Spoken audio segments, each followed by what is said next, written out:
My mother and father deserted my little boy at the mall because I refused to send money for my spoiled brother. Someone almost kidnapped him into a suspicious van with people around. So I got a legal representative, and weeks later the judge said words that are absolutely chilling. Be me, 29-year-old Tyler, sitting in another mind-numbing client presentation meeting, pretending to care about engagement metrics while internally planning my escape from corporate hell. Phone starts buzzing like a wasp trapped in a jar. Unknown number. Normally I'd send that straight to voicemail. Only people who call from unknown numbers are telemarketers trying to extend my car warranty, or scammers from Microsoft telling me my computer has a virus. Something made me answer though. Is this Tyler, father of Maya? My blood turned to ice. That's not how phone calls about your kid are supposed to start. Yes, that's me. Who is this? This is Officer Martinez with Miami-Dade PD. Your daughter is safe, but we need you to come to the station immediately. There's been an incident. The world tilted sideways. Maya was supposed to be having a fun day with her grandma, probably getting spoiled with cookies and playground time. Like every other Thursday when my mom took her for their weekly bonding session. What kind of incident? Where's my mother? Sir, I'd rather explain this in person. Your daughter was found alone at Ocean View Park by a citizen who prevented a potential abduction. We're at the downtown station. Potential abduction. Those words hit me like a freight train loaded with pure terror. Don't remember leaving that conference room. Don't remember what excuse I gave my boss. Just remember running through the office like John Wick on a mission. My mind spinning with worst-case scenarios. The drive to the police station was the longest 20 minutes of my life. Every red light felt like an eternity. Every slow driver was personally conspiring against me. When I burst through the station doors and saw Maya sitting in a chair, clutching her stuffed elephant and talking to a female officer, I nearly collapsed with relief. She looked physically okay, but her eyes had this shell-shocked look. No 6-year-old should ever have that look. Daddy! She jumped up and ran to me. I caught her in a hug that probably lasted longer than the entire meeting I'd abandoned. I'm here, baby. I'm here. You're safe now. Officer Martinez approached with the expression that told me this conversation was going to ruin my entire year. Tyler, we need to talk about what happened today. Your daughter was very lucky. Lucky. That word made my stomach drop because it implied how easily things could have gone wrong. Jessica saved me, Daddy, Maya said, pointing to a woman sitting nearby. Woman I hadn't noticed in my panic. She scared the bad man away. I looked over at this Jessica person, probably mid-20s, athletic build, wearing jeans and a hoodie, but carrying herself like someone who could handle business. She gave me a small wave and a smile. Ma'am, I can't thank you enough, I started, but she held up her hand. Let's just focus on Maya right now. We can talk later. Officer Martinez guided us to a private room. She explained what had happened. With each detail, my anger shifted from simmer to full rolling boil. To understand how we ended up in this nightmare, you need to know about my family dynamic. Picture the most toxic workplace you've ever been in. Multiply it by 10, add some serious mental health issues. Make it impossible to quit. That's my family. My mother Linda doesn't just think the world owes her something. She's convinced she's the queen of the universe. Everyone else exists to serve her needs. She's got this supernatural ability to twist any situation into proof of how wronged she's been, even when she's literally the one causing all the problems. This woman could win Olympic gold in emotional manipulation. She's perfected the art of playing victim. We're talking about someone who once called the police on a Burger King worker because they forgot her extra ketchup packets, claiming it was discrimination against seniors. The cops actually laughed at her. But the real piece of work is my brother Brandon, 2 years younger than me, but with the emotional maturity of a rabid honey badger. While I'd been working since high school, starting with washing dishes and clawing my way up to a decent marketing career, Brandon had been living the extended man-child lifestyle, funded entirely by family guilt trips and mom's enabling.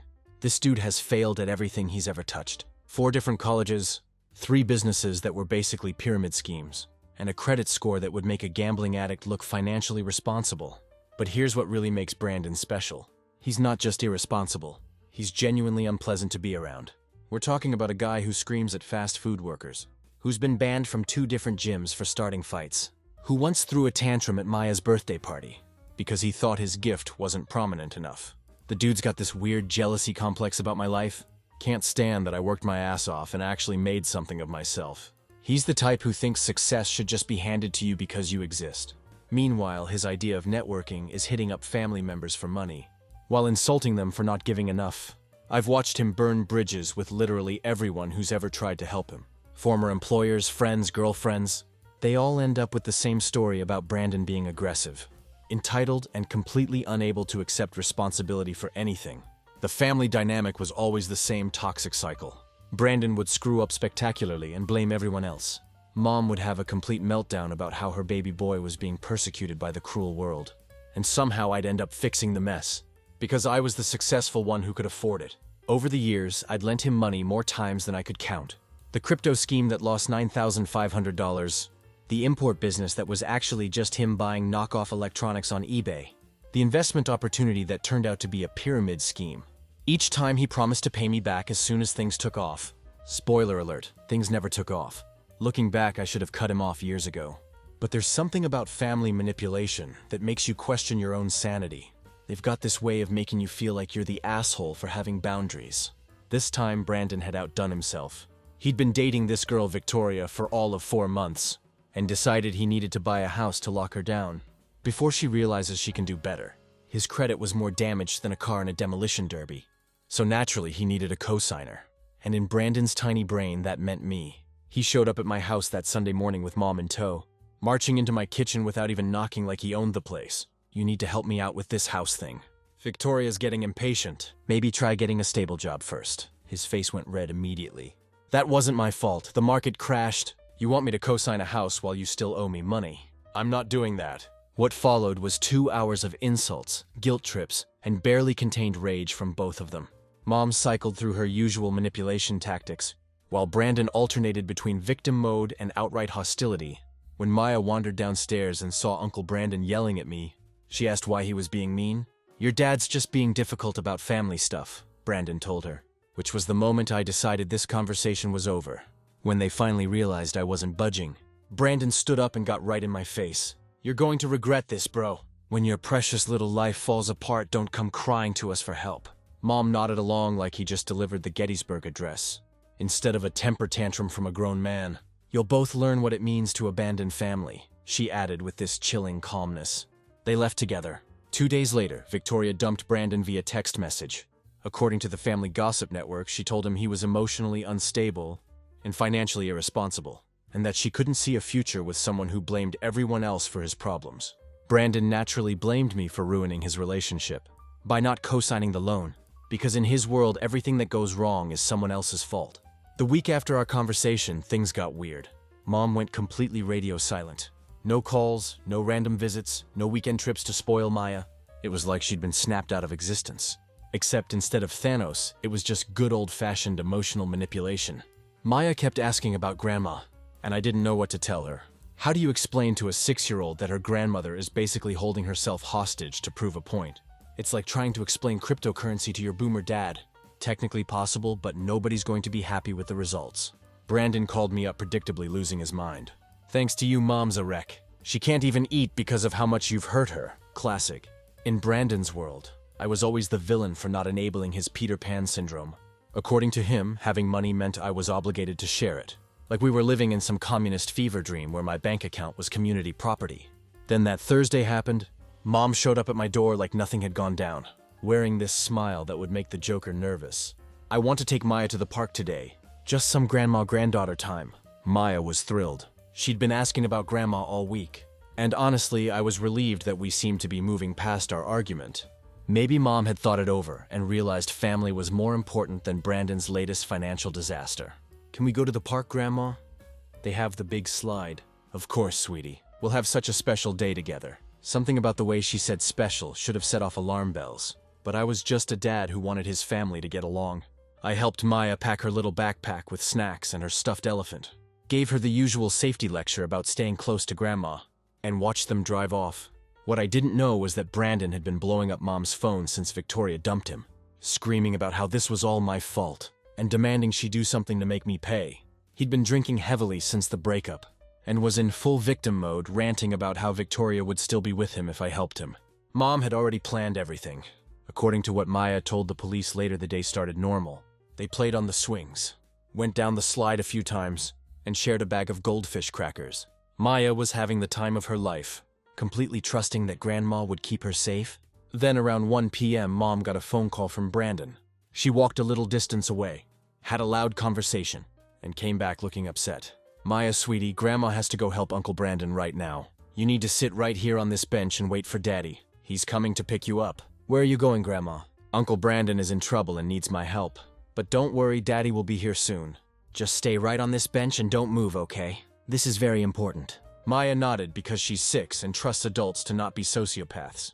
Mom gave her a quick hug, told her to be good, and walked away without looking back. Just walked away from a 6-year-old in a public park, like she was throwing away a piece of trash. Maya sat on that bench for almost 2 hours, watching families play and have fun, while wondering why her daddy was taking so long. She didn't have a phone, didn't know our address by heart, and had been taught to stay where adults told her to stay. That's when the predators showed up. Maya was still sitting on that bench around 2:30 p.m. when she noticed a man watching her.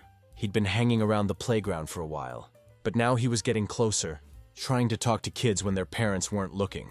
According to Maya's statement and witness accounts, this guy later identified as Robert, a registered sex offender who'd been prowling parks for weeks, approached her with the classic predator playbook. He tried offering candy, saying he knew where her daddy was, claiming to be a police officer. Maya, bless her heart, remembered the stranger danger talks we'd had, and kept refusing his help. But this piece of garbage wasn't taking no for an answer. He kept getting closer, and Maya started getting scared and clutching her elephant tighter. That's when Jessica noticed what was happening. Jessica was at the park with her sister's kids, when she spotted a man who was way too interested in a little girl sitting alone. She has this background in martial arts and personal safety training, so she immediately recognized the situation for what it was. She started walking toward them, but then she saw Robert grab Maya's arm and try to pull her off the bench.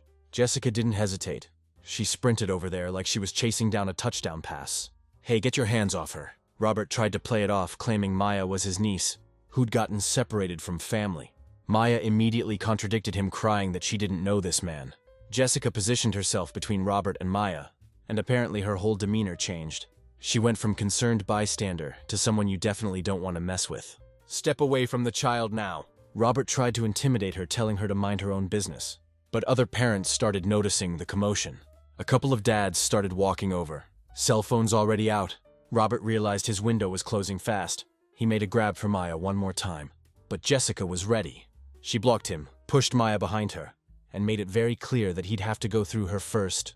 "I'm calling the police," she announced loudly enough for half the park to hear. "Everyone get a good look at this guy." Robert finally gave up and took off running, but not before multiple people got his description, and someone managed to snap a photo. Jessica immediately called 911 while comforting Maya, who was understandably freaking out. When the police arrived, Jessica had the whole situation handled. She'd gotten Maya calmed down, collected witness statements from other parents, and had a clear description of the would-be kidnapper. She rode with Maya to the station and stayed until I got there. Meeting Jessica in that police station was like getting hit by lightning, but in a good way. Here was this woman who'd literally saved my daughter from a nightmare, and she was acting like it was just another Thursday. No dramatics, no seeking attention, just genuine concern for Maya's well-being. "Thank you" felt completely inadequate for what she'd done, but it was all I could manage without breaking down. "Anyone would have done the same thing," she said. But we both knew that wasn't true. Maya was clinging to both of us by this point, and Officer Martinez had some hard questions about where the hell my mother was during all this. That's when I had to explain that my own mother had deliberately abandoned Maya, as punishment for not enabling my brother's financial irresponsibility. Saying it out loud made it sound even more insane than it felt. "Let me get this straight," Officer Martinez said. "Your mother left a 6-year-old alone in a public park because you wouldn't co-sign a loan." "Exactly." The look on Jessica's face went from confusion to pure rage. What kind of person uses a child as a weapon? I was about to find out that the answer was the kind of person who was about to face felony charges, while I was at the police station learning that my mother was a sociopath, and Jessica was a guardian angel. The cops were already tracking down Robert. They caught him at his apartment 3 hours later, and his computer was full of exactly the kind of content you'd expect from someone who trolls parks looking for isolated kids. But that was just the beginning. Detective Chen had some serious questions about how Maya ended up alone in the first place. I explained the whole situation. The loan drama, Brandon's meltdown after Victoria dumped him, Mom's threats, her sudden appearance that morning acting weird. Detective Chen leaned back in his chair. "Sir, that's child endangerment at minimum. Given what almost happened, we're looking at potential felony charges." The next morning, Detective Chen called to let me know they'd obtained an arrest warrant for Mom on charges of child endangerment, child abandonment, and reckless endangerment. Given Robert's criminal history and what almost happened, the DA was pushing for felony charges. That's when I realized something. I was done playing games with these people. If we were going full legal warfare, then it was time to collect on all debts. I called my lawyer Tom, who'd helped me with some business contracts before. I explained the situation and asked him to draft a demand letter for the $9,500 Brandon still owed me from various loans over the past 2 years. Given recent events involving my family, I wanted this debt collected immediately. Tom was all business about it. Turns out when your family abandons your kid and nearly gets her kidnapped, judges tend to be very unsympathetic to deadbeat relatives claiming, "But we're family," as a defense for not paying debts. Sir, given the circumstances, I think we have a strong case for immediate collection. Your brother's behavior and his family's actions constitute a breach of the implied good faith in these loan agreements. We can demand full payment within 30 days or face legal action. Do it. The demand letter was delivered to Brandon's apartment via certified mail 3 days later. It was beautifully written legal language that basically said, "Pay up or get sued, you deadbeat piece of shit." Brandon called me that night, absolutely losing his mind. He was drunk, slurring his words and screaming about how I was trying to destroy the family. I explained that I had documentation of every loan, including his promises to repay them, and that paying back money you borrowed isn't theft. I don't have $9,000 just sitting around. Then you should have thought about that before participating in a plan that could have gotten Maya kidnapped. I didn't participate in anything. That was all Mom's idea. You're the one who demanded she teach me a lesson for not co-signing your loan. You think I don't know about your phone calls to her? Silence. Then nervous stammering, as he realized Mom had confessed everything when the police questioned her. She'd thrown him under the bus faster than you could say family loyalty. 2 weeks later, Brandon called back sounding defeated. "I got the money." All of it? "Yeah, all of it. I had to sell my car and some other stuff, but I got it." The wire transfer came through the next day. $9,500, exactly what he owed me. For the first time in years, I was completely paid back by my deadbeat brother. Jessica was at my house when I got the bank notification. We were making dinner while Maya played in the living room. "You actually got the money back?" she asked, reading the bank alert over my shoulder. "Every penny. Turns out legal pressure works better than family guilt trips." "How does it feel?" "Honestly, pretty damn good. I've been enabling his irresponsibility for years, and he finally had to face consequences." Jessica had brought Maya a children's book about brave girls and a small stuffed giraffe to keep the elephant company. Maya acted like Christmas had come early. We ordered pizza and had an impromptu dinner party, where Maya regaled Jessica with stories about her school friends and her favorite movies. Watching them bond was like watching a missing piece of our family puzzle click into place. After Maya went to bed, Jessica and I sat on the couch, talking about everything and nothing. She was a teacher, had grown up in a stable family that actually solved problems instead of creating them, and had this calming presence that made me remember what normal felt like. "I keep thinking about what could have happened," I said. "But it didn't. Maya's safe. The bad guy is in jail. Your mother is facing consequences and you got your money back. What if you hadn't been there? Someone else would have helped. I have to believe that. You saved my daughter's life. You would have done the same thing. Maybe, but I knew I was falling for the woman who'd literally saved my family." Meanwhile, Brandon had been getting worse since paying me back. The loss of his car and having to liquidate his possessions to pay his debt had been the final straw. In his already fragile mental state, he'd been fired from his latest job for showing up drunk, had gotten into a bar fight that resulted in another arrest, and was basically spiraling into full-blown alcoholism. That's when Aunt Patricia decided to join the party. 2 months later, we were sitting in a courtroom. That looked like the world's most depressing family reunion. Mom's side was packed with relatives who'd bought into her victim narrative. Aunt Patricia front and center with a Bible in her lap. Various cousins and Brandon looking like someone had personally insulted his mother. Patricia is Mom's older sister and has always been her biggest enabler. She's also one of those religious people who uses Bible verses like weapons, and thinks being Christian gives her the right to judge everyone else's decisions. She'd been running a full propaganda campaign during those 2 months, calling every relative, family friend, and church member, to convince them that I was a demonic son who was persecuting his innocent mother. My side was basically just me, Jessica, and the cold, hard truth. The prosecution started with Officer Martinez's testimony about finding Maya and the initial investigation. Then Detective Chen explained how they'd tracked down Robert and what they'd found on his computer. The prosecutor was clear.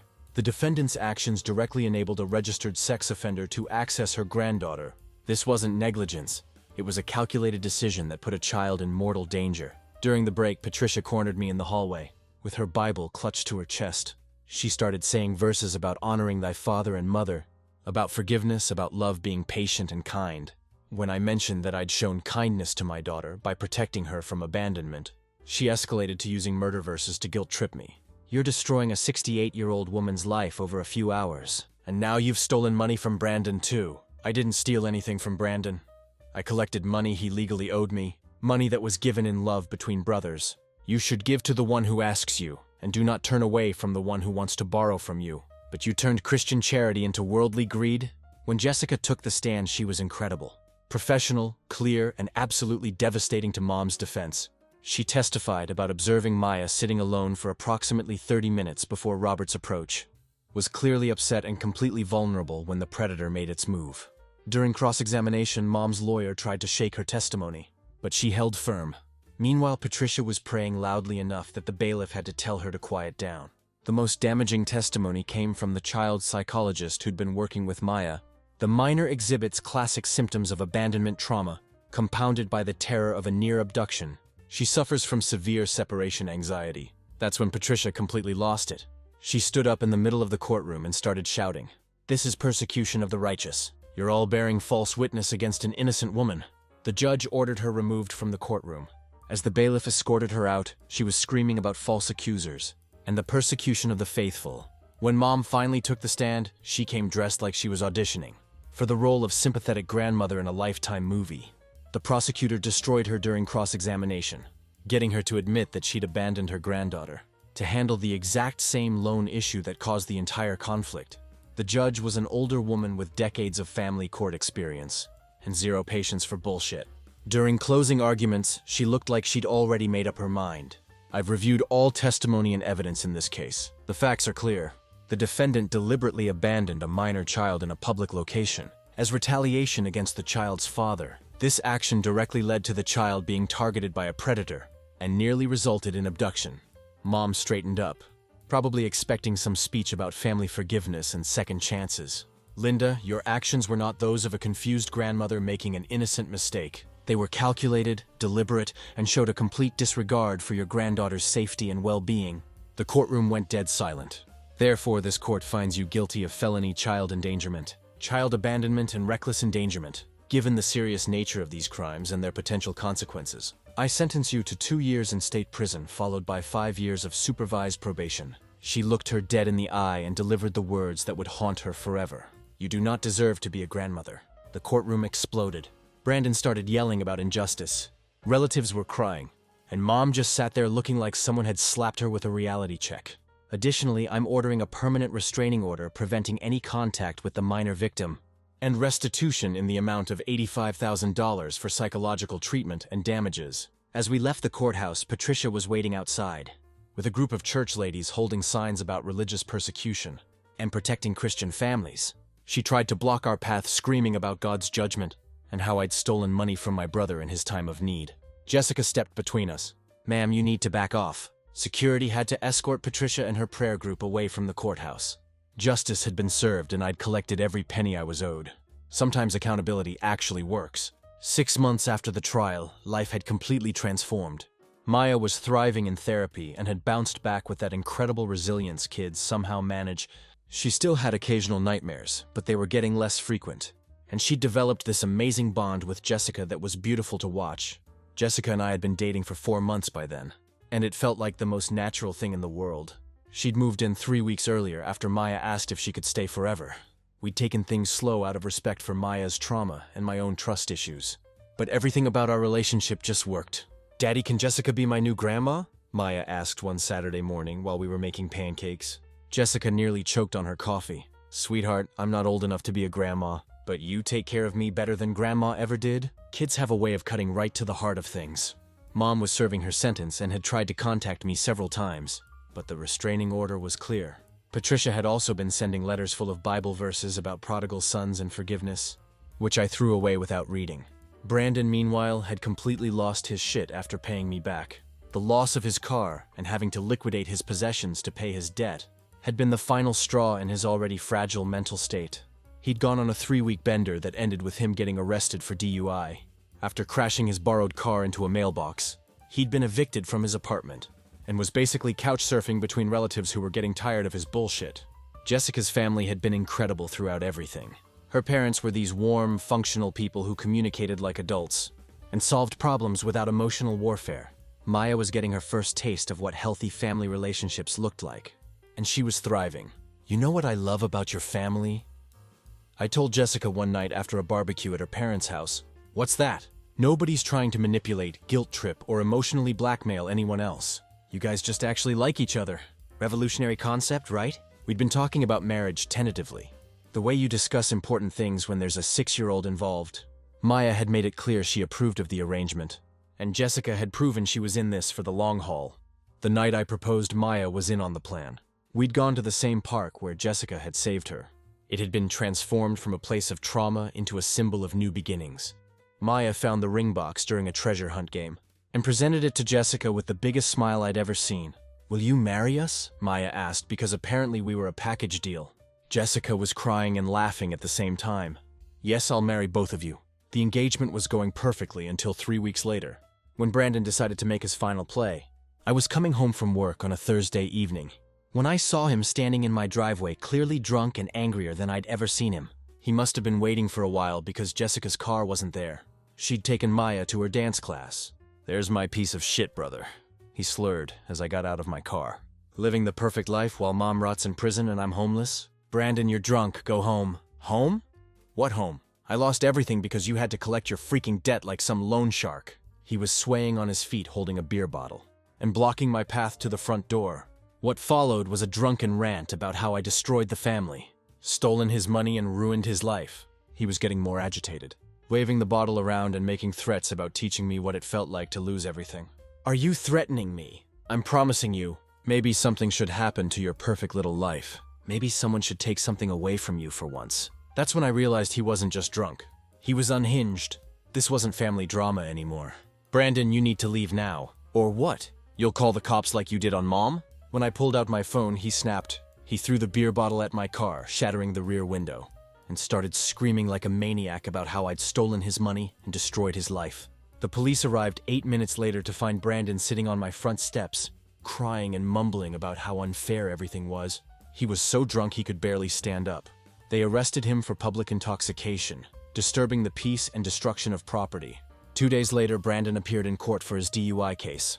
The judge sentenced him to 6 months in jail, loss of his license for 2 years, and mandatory alcohol counseling. When he got out, he found the restraining order waiting for him. Meanwhile, Patricia had escalated her own campaign of harassment. She'd been calling my workplace trying to get church members to pressure me, and had even shown up at Maya's school claiming to be family. The final hearing for both restraining orders was almost anticlimactic.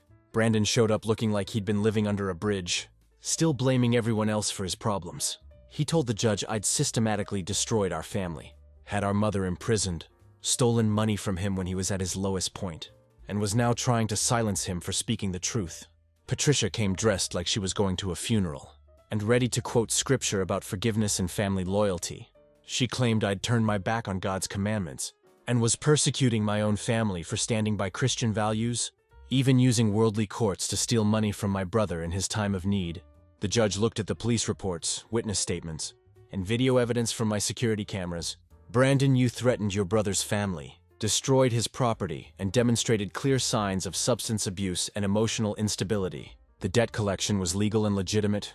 Paying back money you borrowed is not theft. This restraining order is granted for a period of 5 years. Patricia, your harassment of this family, including attempts to contact the minor child at school and interfering with the father's workplace, constitutes stalking behavior. You are also prohibited from any contact for 5 years." Just like that, the last toxic pieces of my family were legally removed from our lives.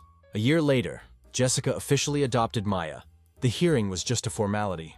She'd been Maya's mom in every way that mattered since that day in the park. When the judge signed the papers, Maya started crying happy tears. "Now it's official.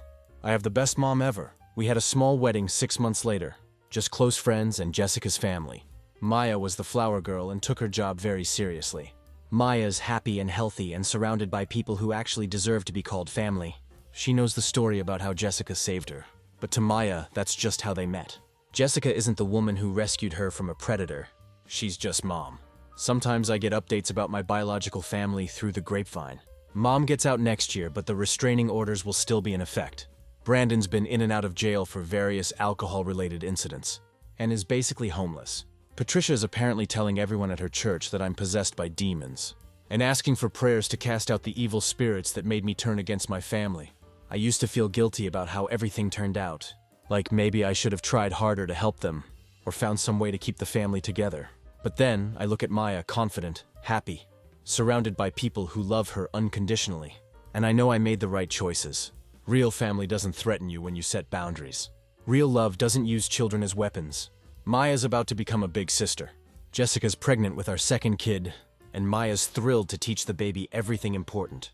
She's already planning lessons about stranger danger, the importance of telling trusted adults when something's wrong, and how to identify the difference between people who love you and people who just want to manipulate you. Smart kid, she's going to be an amazing big sister.